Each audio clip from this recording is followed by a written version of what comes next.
कृष्णा दोस्तों, आज मैं आपके सामने यह राधा कुंड पर उपस्थित हूँ। जैसे कि मैं पिछले कुछ समय से यूट्यूब पर आपके लिए उपस्थित नहीं हो पा रहा था और मैंने आपको कुछ मैसेज भी किए थे विभिन्न सोशल साइटों के माध्यम से कि मैं बहुत जल्दी यूट्यूब पे आने वाला हूँ। दोस्तों, कुछ ऐसे रीज़न थे जिसकी वजह से मैं अभी आपसे यूट्यूब पे कनेक्ट नहीं हो पा रहा था, लेकिन मेरे वो रीज़न अब कुछ सॉल्व हुए हैं भगवान राधा रानी और कृष्ण की कृपा से।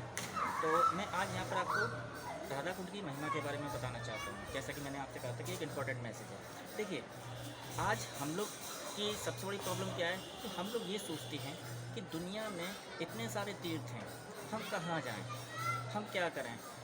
लिहाजा कुछ लोग जाते भी हैं, इधर उधर जाते हैं, अच्छी बात है, जाना चाहिए, सभी जाना चाहिए। लेकिन हम लोगों की सबसे बड़ी एक भूल क्या हो रही है, सबसे बड़ी हमें भूल ये हो रही है कि हम लोग ये नहीं जानते कि दुनिया में सबसे बड़े गॉड कौन है, सबसे बड़े चलाने वाले कौन है। दुनिया की सुप्रीम पावर क्या है? दुनिया की सुप्रीम पावर है कृष्ण भगवान। जैसे कि आप जानते हैं, मैंने पहले भी अपने वीडियो में कई आपको बताया है। लेकिन उसमें भी एक पेच है। जैसा आपने सुना होगा कि दुनिया में इतने तीर्थ तो हैं, लेकिन उन तीर्थों से बड़ा तीर्थ कौन सा है? उन तीर्थों से सबसे बड़ा तीर्थ है मथुरा, ब्रज क्षेत्र में।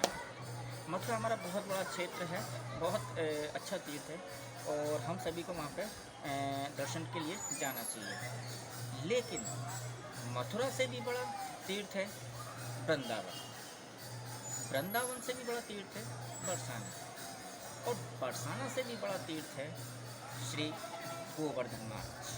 गोवर्धन महाराज श्री कृष्ण के साक्षात रूप हैं। एक रूप में वो पूजे जाते हैं और दूसरे रूप में श्री कृष्ण उनको पुजवाते हैं। दोनों की ही उसमें समाहित है, राधा रानी और कृष्ण भगवान। तो जैसा कि मैं दोस्तों आपको बताना चाहता हूँ कि इस गोवर्धन में भी सबसे बड़ा तीर्थ क्या है। कुछ लोगों को मैंने देखा है कि परिक्रमा यहाँ पर करते हैं, लेकिन परिक्रमा सही से नहीं कर पाते। उनके अंदर बहुत प्रॉब्लम होती है, कुछ शारीरिक रूप से भी अक्षम होते हैं जिसकी वजह से भी नहीं कर पाते, कुछ ओल्ड एज की वजह से नहीं कर पाते हैं, और कुछ लोग ऐसे भी होते हैं जिनके लिए परिक्रमा केवल एक इंजॉय मात्र है, जो अपने पूरे गैंग को इकट्ठा करते हैं और आते हैं, परिक्रमा करते हैं, वगैरह वगैरह के तरह के काम करते हैं, जो कि कहीं ना कहीं इससे रिलेटेड नहीं है। हम जब परिक्रमा में आते हैं तो हमें पूरी परिक्रमा का लाभ उठाना चाहिए। हमें परिक्रमा अपने मन से करनी चाहिए। हम अपना शरीर तो प्रयोग कर ही रहे हैं, लेकिन मन से करना चाहिए। लेकिन दोस्तों, मैं यहाँ पर आपको एक आपकी समस्या के समाधान के लिए बताऊँ कि अगर आप परिक्रमा नहीं भी कर पाते हैं आपकी किसी अक्षमता की वजह से, तो आपको मैं केवल एक सजेशन दूंगा कि कृष्ण के भी सबसे बड़े जो गॉड हैं, या कृष्ण जिनको सबसे ज़्यादा मानते हैं, कृष्ण जिनके कामों की कभी मना कर ही नहीं कर सकते, वो हैं श्रीमती राधा रानी। अब बात करते हैं राधा रानी की। राधा रानी साक्षात कृष्ण ही हैं। राधा रानी कि अगर आप कहीं भी नहीं जा सकते पूरे गोवर्धन में, तो आप राधा कुंड पे आइए, राधा कुंड का दर्शन करिए, यहाँ पर अपनी भक्ति को जाकर करिए और अपने पूरे मन से करिए। मैं विश्वास आपको चाहता हूँ कि राधा रानी के राधा कुंड पे आकर आपको पूरा भक्ति का लाभ मिलेगा। अब बात आती है कि राधा कुंड के हम दर्शन कैसे करने चाहिए।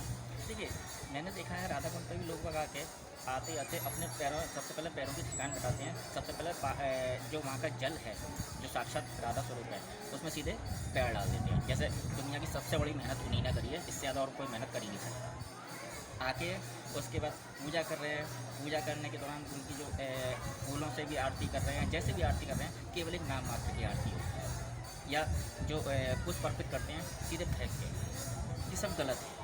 इसको चेंज करिए। आप राधा कुंड के दर्शन करिए।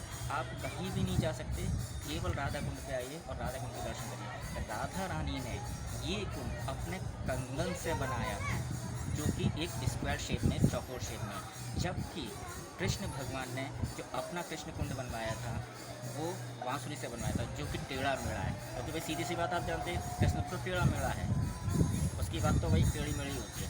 लेकिन राधा रानी इतनी सीधी है, उनका आप दर्शन से आप स्वयं राधा कुंड के जल में कर पाएंगे, और आप देखेंगे कि राधा कुंड के जल में आपको उनके दर्शन होंगे। आप मन तो लगाइए उसमें, और आप केवल बस ये करिए, आपकी सारी मनोकामनाएं पूरी होंगी और आपकी भक्ति में जागृत होगी। मेरा विश्वास है कि आप ऐसा करके देखिए, आपको अवश्य फ़ायदा होगा। राधा कुंड की महिमा को